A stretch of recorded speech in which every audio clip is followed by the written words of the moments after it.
Hey guys, it's Poker Mindset Performance Coach, and I'm coming here. Today's video is going to be a little bit different. I'll be sharing with you some of the highlights of an interview I did with PLO coach Runchuks, who owns the site BluffTheSpot. Now, we covered a lot of topics, questions that were brought forward from his Twitch audience, and I will share the highlights for you guys so you can get some good value from it. So the first question I got asked was advice to give to somebody who was looking to play poker 4 days a week for 6 hours. How would they go about setting that up routine-wise and optimizing their days? This is what I had to say. I'd say pick a routine. So a lot of players would go for that, say 4 hours for 6 days, and they would just play whenever. Sometimes they playing late, sometimes playing early, and they would basically just occupy a lot of their days thinking around when they're going to play those 4 hours. So I just say lock in a slot, choose game select wisely, whether it's the most profitable hours to play, or whether it's the best for your life balance. Ideally, a combination of both, but you can sacrifice either of those if you want to go more for the night time and play higher profitability hours, or you want to go more life balance to have better kind of quality of life with kind of life balance. Doesn't really matter to me, whichever you prefer. But yeah, I say pick a routine and stick to that. Don't let things slide too much. And I'd say let the people around you know that you're working those hours. I think a lot of people make the mistake of being too flexible as poker players, and they even say I'm just playing poker. I would always say I'm working, because that's what it was for me. I was working to make a living. So I'd say let the people around you know I'm playing poker these days, these hours. Be very strict with that. And it sounds like a small decision to be strict with that, because why would you're a poker player to be flexible? But I think creating too much flexibility in the system of your life creates more harm than good. You'll generally procrastinate. You'll waste 2-3 hours thinking about getting started. Before you know it, a 4 hour grind's taking you 8-9 hours.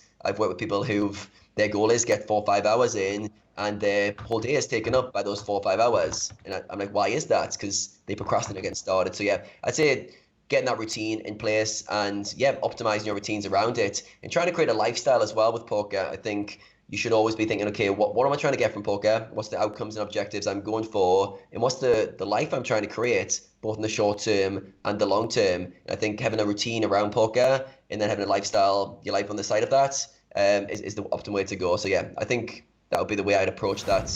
The next question I got asked was, do you think people have a limited ceiling when it comes to mindset? Which I thought was a super interesting question. So let's dive straight into that one. I'd say there can be to some degree. So a simple way to look at it is some people have a fixed mindset and some people have a growth mindset. So this is a growth mindset, somebody who is always learning, always improving. If someone criticizes them, they'll take that on board and try to learn and get better. And they're always looking for knowledge and ways to improve. So as a poker player, you really want a growth mindset to be progressing. There is some people who have a fixed mindset, and a fixed mindset is very different, where people believe their talents are very innate. They believe that their abilities are somewhat capped, either at birth or through their childhood. They end up thinking, I'm not good enough, no, I can learn to get better. And if you were to criticize them or tell them how to improve, they would take that as a kind of personal kind of dig at themselves. So if you're an extreme end of a fixed mindset, which I'm guessing none of you guys are, because you've chose to attend a podcast like this where you're basically going to be learning and improving and growing, you will have troubles with changing the narrative of your life unless you put a lot of work in. But if you're not, if you've got somewhat of a growth mindset, you see the world as progressive, you are always trying to improve, you think you can learn the skill sets needed, then you can. And mindset's very interesting, because if you think you can't, if you think you are capped, then you become capped. So like it kind of plays out as a self-fulfilling prophecy. But yeah, if you've got a growth mindset, there's always room for improvements. So in terms of ceiling, I would say there's not really a ceiling at all with mindset. It's something that you're always progressing with. Even when you feel like you've got everything figured out,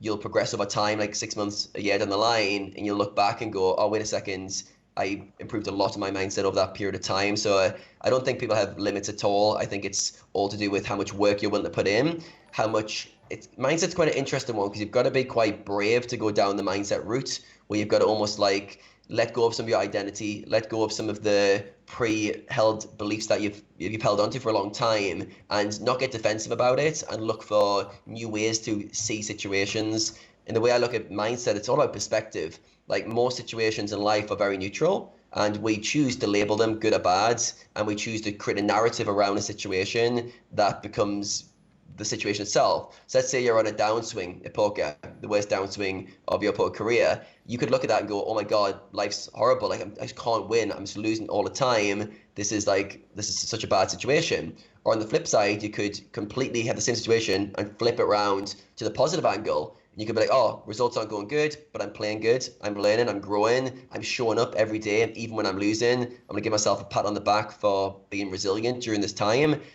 During challenges and discomfort situations, this is where most growth happens. So I must be growing quite a lot, even though it may not feel like it.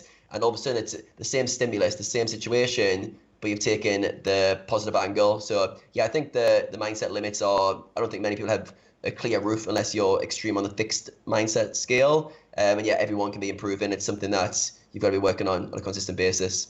I find it very interesting what you said about, choosing to flip your view on a situation like a downswing, for example, and to a lot of people, I imagine it would sound like, yeah, it's a lot of this kind of hoo-ha thing of, yeah, you choose how to view things, be positive, be optimistic, etc., etc. But it's more than that, because if you are with this negative mindset of just basically dwelling upon your losses and saying, well, I'm so unlucky and this is just so unfair, etc., etc., you're just reinforcing these negative emotions every time you keep playing, right? So it's not helpful at all. It's a very counterproductive approach to dealing with your downswings, because it's just going to spiral you into this void which you can't get out, because every time you're going to be reinforcing the idea of you are being an unlucky poker player. Let's say when you have a chance to just get it in and flip, instead of playing poker till the river, you would just be like very happy to just get it in on the flop and see what happens.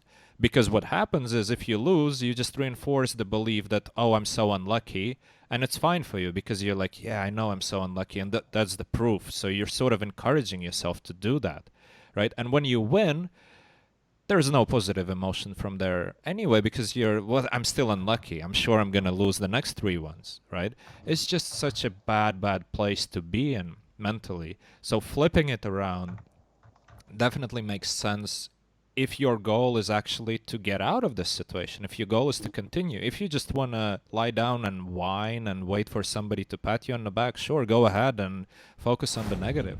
Then I got asked, what exciting things have you got coming up, Adam? Which was a great opportunity for me to talk about my new Elite Poker Mindset program, which is coming out in January, which I haven't talked about yet. So find out the details right now. Yeah, for me at the moment, I'm doing a lot of coaching, and I'm working with a lot of stables at the moment. And I'm actually working on a very exciting new mindset program. It's going to be called Elite Poker Mindset. I'm putting all my years of experience into this program, trying to make it the best possible I can. The black screen behind me is kind of there because of the modules I'm shooting at the moment. So yeah, really excited to launch that. It should be ready early January. And yeah, a program on enhancing your mindset and everything I've learned from my coaching and working with players on create an optimal mindset to perform in poker. And I'm going to cover some angles which I haven't seen covered before in the poker world, and going deep onto belief systems, values, and creating principles and operating systems for handling poker situations and cultivating a mindset that can deal with anything that poker throws at you and operate at a high level. So yeah, really excited for that. So hope you guys enjoyed this slightly different style of video and got some good value from it. If you did, don't forget to hit the like button and subscribe to my channel. There's going to be a part 2 to this video coming soon, where there's plenty more questions that we covered in the interview, which I'll be sharing with you right on this channel. So thanks for watching, and there's plenty more coming from me very soon.